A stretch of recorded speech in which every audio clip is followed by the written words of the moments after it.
My daughter screamed, "Get out or I'll call the cops," at 2:34 p.m. on a Tuesday afternoon.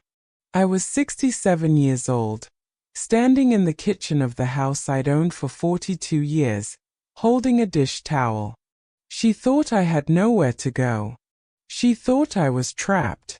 She thought wrong. I walked to my car, drove directly to my real estate agent's office, and listed the house at 3:47 p.m. By sunset, I had 3 offers. By midnight, I'd accepted one. By the time my daughter realized what I'd done, the sale was already in escrow. This is the story of how my daughter learned that get out is a request you should only make if you're prepared to lose everything. My name is Margaret Ann Sullivan. I'm 67 years old, a retired high school librarian from Pasadena, California. I have one daughter, Jessica, 39 years old. She moved back into my house in March 2021 with her boyfriend Derek and her daughter Emma, who's 8. What was supposed to be just a few months turned into 2.5 years of me being a guest in my own home. Until the day I wasn't. Let me take you back so you understand exactly how we got here. I bought my house in 1981 for $127,000. A 3-bedroom, 2-bathroom ranch style in a good neighborhood near Madison Elementary. My husband Richard and I raised Jessica there. We painted her bedroom pink when she was 5. Built a treehouse in the backyard when she was 7. Hosted her 16th birthday party on the patio we'd installed ourselves. Richard died in 2009. Pancreatic cancer. Fast and brutal. I was 53, suddenly alone in a house that felt too big and too empty. Jessica was 25 then. Living in San Francisco. Working in tech. Making good money. She came home for the funeral, stayed a week, then went back to her life. I didn't blame her. That's what you're supposed to do at 25. Live your life. I stayed in Pasadena. Kept teaching at the high school. Kept the house exactly as it was. Richard's office stayed untouched for 3 years before I finally packed up his books and donated them to the school library. By 2020, the house was worth $947,000. I'd paid off the mortgage in 2015. No debt. Just property taxes and maintenance. My teacher's pension was $4,247 a month. Social Security added $2,156. I was comfortable. Then COVID hit. Jessica called me in March 2021. "Mom, can I ask you something?" "Of course." Derek lost his job. Tech layoffs. And my company went fully remote, so we don't need to stay in San Francisco anymore. The rent here is killing us. Could we maybe stay with you for a bit? Just until we get back on our feet. I hesitated. How long is a bit? 3 months, maximum. Just until Derek finds something new. I thought about my daughter. About my granddaughter Emma, who I barely saw because they lived 6 hours away. Okay. 3 months. They arrived April 2nd, 2021 with a U-Haul truck, 3 suitcases, and significantly more belongings than temporary suggested. Where should we put all this? Derek asked, gesturing to furniture, boxes, a 65-inch TV. I thought you said 3 months. We are. But we need our stuff, Mom, Jessica said, already directing Derek to start unloading. They took over the master bedroom. You don't mind, right? Emma needs her own room and you're just one person. They filled the garage with their furniture. Just temporary storage. They rearranged my living room to fit their massive TV. The old setup wasn't really optimal for viewing angles. Within 2 weeks, my house didn't look like my house anymore. 3 months came and went. Then 6 months. Then a year. Every time I brought it up, Jessica had a reason. Derek's waiting to hear back on a few applications. We're saving for first and last month's rent. Emma just started school here. We can't disrupt her mid-year. The rental market is insane right now, Mom. We're looking. By the time we hit 18 months, I stopped asking. They weren't leaving. And something else had shifted. I was no longer the homeowner. I was the inconvenience. Mom, can you keep it down? Derek's on a call. At 2 p.m. In my own living room. Mom, we're having people over Saturday. Can you maybe go to a movie or something? Mom, don't use that pan. That's Derek's. Mom, we're trying to establish a routine with Emma. Can you not be in the kitchen during her homework time? My kitchen. My house. My life. But they were family. So I accommodated. I made myself smaller. Quieter. Less present. I started eating dinner in my bedroom because the dining table was Derek's workspace. I stopped using the living room because their TV was always on. I tiptoed through my own house, trying not to disturb them. By December 2022, I wasn't living in my house. I was existing around their lives. Then came the incident with the Christmas tree. I'd bought a tree. A real one, like Richard and I always had. Brought it home December 10th and started setting it up in the living room corner where we'd always put it. Jessica came downstairs. What are you doing? Putting up the Christmas tree. Mom, we already decided we're not doing a tree this year. It's too much mess with Emma. I always have a tree, Jessica. Your father and I. Dad's been dead for 13 years. We're not doing it. I stared at her. At this woman I'd raised, who was standing in my living room telling me I couldn't have a Christmas tree in my own house. This is my home. It's our home too. And we all live here. You don't get to make unilateral decisions.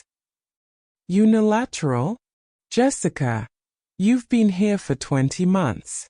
This was supposed to be 3 months. So you're counting now?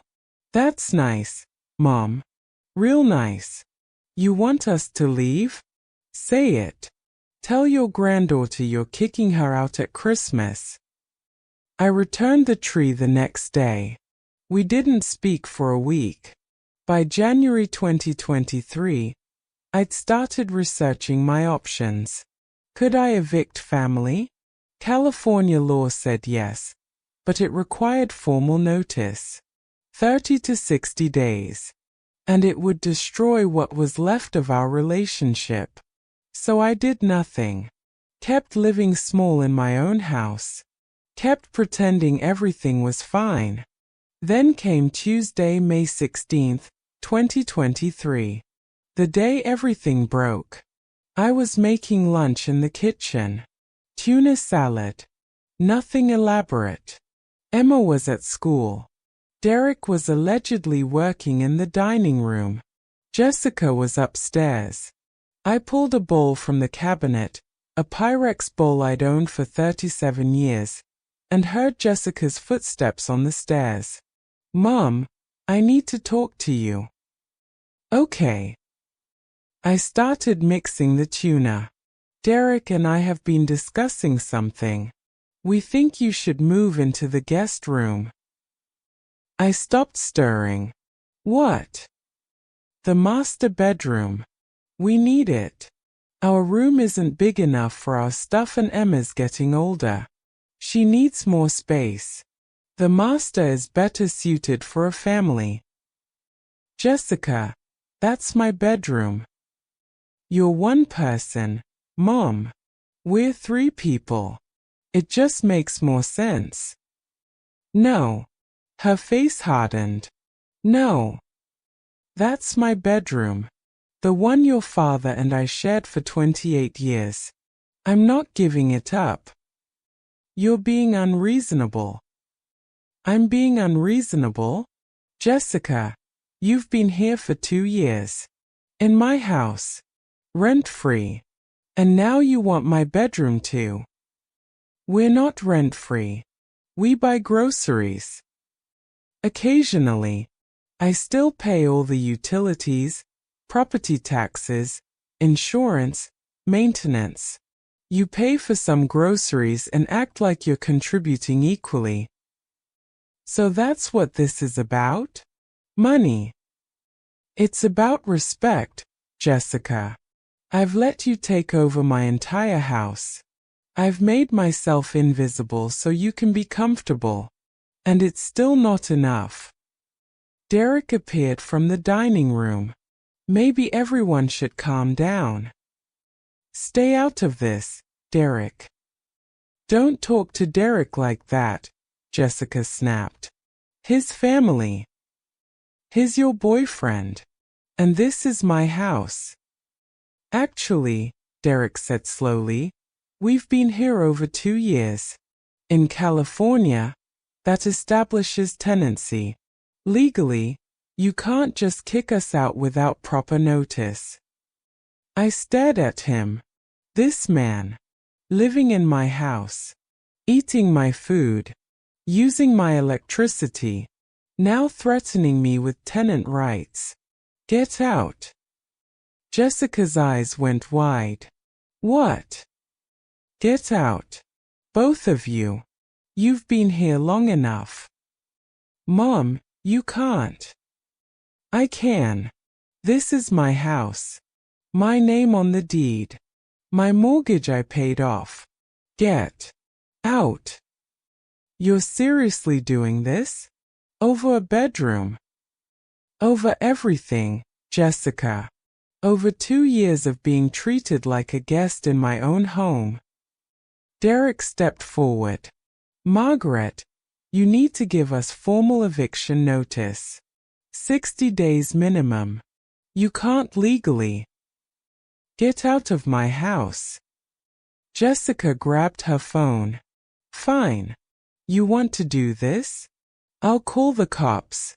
I'll tell them you're trying to illegally evict us. I'll tell them you're having some kind of mental breakdown. You're 67 years old, Mom. They'll believe me. She started dialing.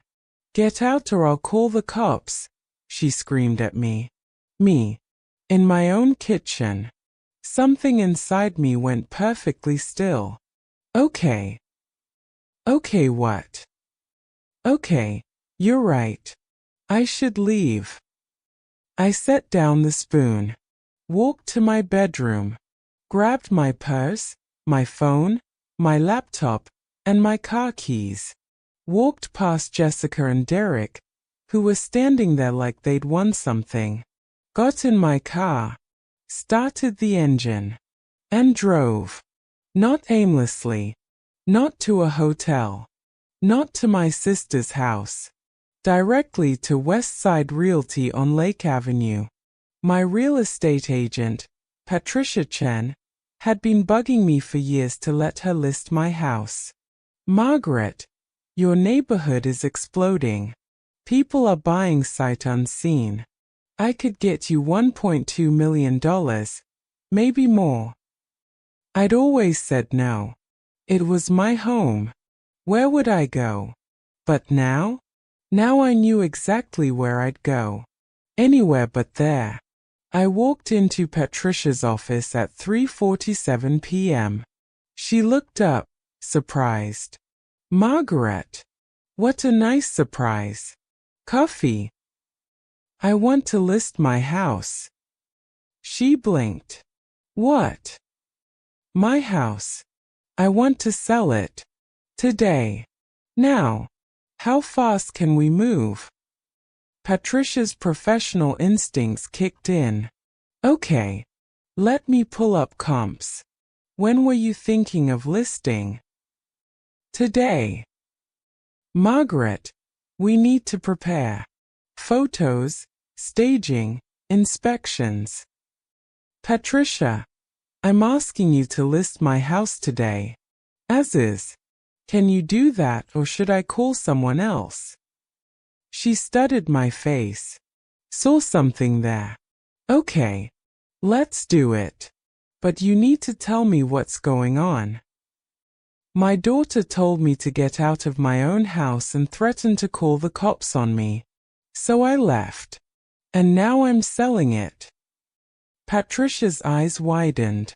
Is your daughter's name on the deed? No. Just mine. Does she have a lease? No. She was supposed to stay 3 months. She's been there 2 years. Patricia smiled. Not kindly. Like a shark. Okay. Here's what we're going to do. She pulled up comparables. Recent sales in my neighborhood. Houses smaller than mine selling for $1.1 million, $1.3 million, $1.4 million. Your house is 1,800 square feet. 3 bed, 2 bath. Good bones. Great lot. The neighborhood's hot right now. I think we can list at $1.29 million and get multiple offers. How fast? If I list it tonight on MLS, we'll have showings tomorrow. Offers by Thursday. Do it. We spent the next 90 minutes doing paperwork. Listing agreement. Disclosure forms. Patricia took photos from the MLS archives. She'd been tracking my house for years. At 5:23 p.m., my house went live on the MLS. By 6:15 p.m., Patricia had fielded 7 phone calls from buyer's agents. By 7:30 p.m., we had 3 scheduled showings for Wednesday morning. By 8:45 p.m., we had an offer. Cash. $1.32 million. As is. Close in 3 weeks. I was sitting in Patricia's office when the offer came through. She showed me the email. This is from a developer. They want the lot. They'll tear down the house and build new. Cash offer. No contingencies. Fast close. Are there other offers coming? Probably. But Margaret, this is strong. $30,000 over asking. All cash. Quick close. What about showings tomorrow? If you accept this tonight, we cancel the showings. It's binding. I thought about Jessica and Derek. Sitting in my house. Probably celebrating. Thinking they'd won. Thinking I had nowhere to go so I'd come crawling back. Let's wait for tomorrow's showings. I want to see what else comes in. Patricia grinned. You want them to squirm a little? I want the best offer. Wednesday morning, 3 sets of buyers toured my house. Jessica answered the door for each one. Her face progressively more confused. The first showing was at 9 a.m. Young couple, pre-approved, looking for a family home. The second was at 10:30 a.m. investor, looking to flip. The third was at 11:45 a.m. Another developer. By 1 p.m., we had 5 offers total. Offer 1, $1.32 million, cash, 3-week close, original. Offer 2, $1.35 million, financed, 45-day close. Offer 3, $1.30 million, cash, 2-week close. Offer 4, $1.38 million, cash, 30-day close. Offer 5. $1.33 million. Financed, 60-day close. Patricia laid them out on her desk. Offer 4 is the highest. Offer 3 is the fastest. What about contingencies? Offer 4 has inspection contingency but it's cash, so financing isn't an issue. Offer 3 is truly as is. No contingencies whatsoever. I looked at the numbers. At the timeline. At my life reduced to offers on paper. Offer 3. 2-week close. Let's do it. Margaret, you're leaving $80,000 on the table. I don't care. I want them out. 2 weeks. She called the buyer's agent.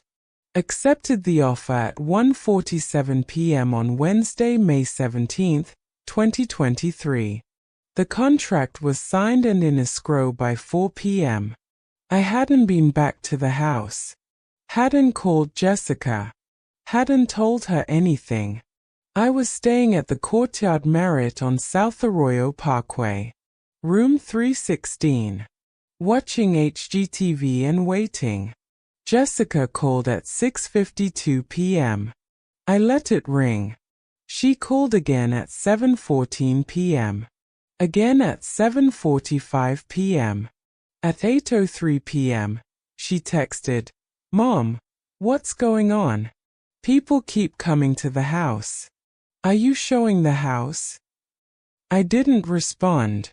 8:27 p.m. MOM. Answer me. Did you list the house? 8:53 p.m. This is insane. You can't sell the house while we're living here. 9:16 p.m. Mom, seriously, call me back. 9:48 p.m. I talked to a lawyer. You have to give us 60 days notice. This sale isn't legal. I called Patricia. Jessica's claiming I can't sell while they're living there. Patricia laughed. She's wrong. You can absolutely sell. The new owner will inherit the tenants, and they can evict. Or you can evict now before close. Either way, she's out. What's the fastest way? File for eviction tomorrow. In California, if they're month-to-month with no lease, you need to give 60 days notice. But the clock starts when you file. If they refuse to leave after 60 days, sheriff removes them. File it. Thursday morning, Patricia's assistant filed the eviction notice. Formal legal notice delivered by process server to Jessica at 10:23 a.m. My phone exploded. Jessica, 10:41 a.m. You're evicting us? Jessica, 10:44 a.m. What is wrong with you? Jessica, 10:47 a.m. Mom, I'm your daughter. You're choosing a house over your own child? Derek texted from his number. 11:02 a.m. This is elder abuse. We're reporting you. Jessica, 11:15 a.m. Emma is crying. She doesn't understand why Grandma is kicking us out. I hope you're happy. Jessica, 11:38 a.m. Everyone's going to know what kind of person you really are. Jessica, 12:04 p.m. We have nowhere to go, Mom. Nowhere. I turned off my phone. The sale closed on May 31st, 2023. 14 days after I accepted the offer. I signed papers at the escrow office. Walked out with a check for $1,287,403.62 after fees and closing costs. $1.287 million. From the house I bought for $127,000 in 1981. I deposited the check. Sat in my car in the bank parking lot. And laughed until I cried. Jessica and Derek had 60 days from the eviction notice to vacate. That gave them until July 23rd. They didn't leave. On July 24th, the sheriff arrived with an eviction crew. I wasn't there, but Patricia's assistant sent me videos. Jessica screaming at the officers, "This is illegal. She can't do this." Derek filming everything. "I'm documenting this elder abuse." Emma crying in the background. Their belongings being moved to the curb. Furniture. Boxes. The 65-inch TV. By 3 p.m., the house was empty. The locks were changed. The new owner took possession. And Jessica? She called me from her mother-in-law's house in Riverside, where they were temporarily staying. "I hope you're proud of yourself," she said. Voice cold. "You destroyed your family over money." "No, Jessica. I protected myself from being erased in my own home. We were family." Family doesn't threaten to call the cops on their mother in her own kitchen. Family doesn't treat someone like a guest in the house they've owned for 42 years. Family doesn't take and take and take until there's nothing left. "Where are you even living?" "I bought a condo." Silence. "What?" "I bought a 2-bedroom condo in Sierra Madre. 1,200 square feet. Paid cash. Moved in last week. It's mine. Just mine. No one tells me I can't have a Christmas tree. No one kicks me out of my own kitchen. No one makes me small." "You bought a condo with the house money." "Yes. I bought my piece with my money, and I have $800,000 left to live on. I'm very comfortable, Jessica. More comfortable than I've been in 2 years." "So that's it? You're just done with us?" "You told me to get out." "I did. I just took my house with me." "What about Emma? You don't care that your granddaughter is traumatized." "What about you, Jessica? Do you care that your mother was so miserable in her own home that selling it felt like freedom?" No response. When you're ready to apologize, actually apologize, not just guilt trip me. My door is open. My new door. In my new home. Where you're a guest. Not a tenant. I hung up. That was 8 months ago. Jessica hasn't apologized. She sends Christmas cards to my new address but doesn't include a return address. She posts passive-aggressive things on Facebook about toxic parents who abandon their grandchildren. Her friends comment with support. My friends, who know the truth, stay quiet publicly but text me privately, "Good for you." Derek's still unemployed. They are still living with his mother in Riverside. The GoFundMe they started for emergency housing after illegal eviction raised $743. Emma's in 3rd grade now. I send her birthday cards and Christmas gifts to Derek's mother's address. Jessica cashes the checks but doesn't respond. And me? I'm 67 years old. Living in a 1,200 square foot condo with a mountain view. 2 bedrooms, one for me, one for guests who actually appreciate being invited. A kitchen where I can cook whatever I want, whenever I want. A living room with my furniture, my TV, my Christmas tree. I have coffee on my balcony every morning. I read in silence. I invite friends over who actually want to be here. I volunteer at the local library 3 days a week. I take art classes at the community center. I go to movies at 2 p.m. on Tuesdays because I can. I'm not lonely. I'm free. Sometimes I drive past the old house. They tore it down in August. Built a modern farmhouse monstrosity that takes up every inch of the lot. It sold for $2.1 million in November. I don't feel sad. I feel vindicated. That house was never going to be mine again the moment Jessica decided it was hers. So I made sure it wasn't hers either. People say I overreacted. That I should have worked it out. That family is worth more than real estate. Those people weren't living as a ghost in their own home. Those people didn't have their daughter threaten to call the cops on them in their own kitchen.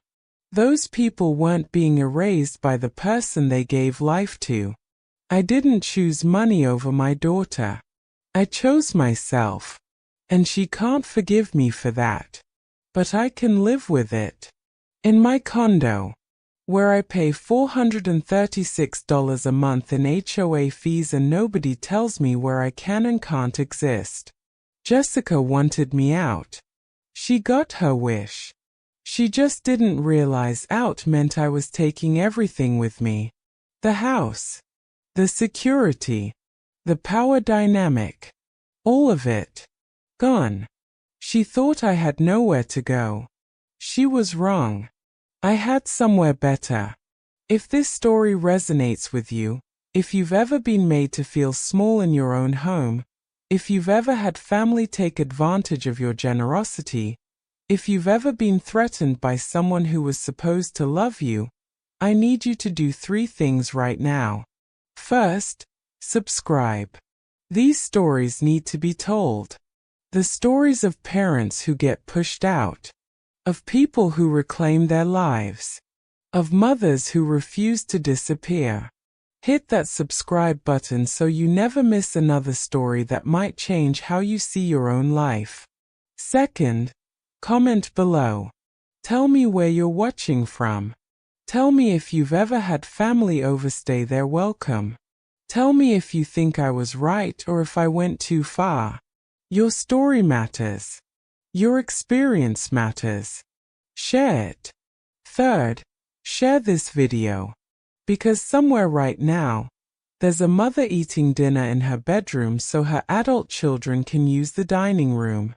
There's a grandmother tiptoeing through her own house trying not to disturb anyone. There's a parent being told get out by the person they raised. They need to see this. They need to know they're not alone. They need to know that choosing yourself isn't selfish, it's survival. You are not required to make yourself invisible in your own home. You are not required to accept abuse from people just because you share DNA. You are not required to sacrifice your peace for anyone. And if they tell you to get out, sometimes the best response is to take everything with you. Subscribe now. Comment your story. Share this message. And remember, your name on the deed matters. Use it. Hit that subscribe button. Leave your comment. And let's build a community of people who know their worth and refuse to be erased. You deserve peace. You always did.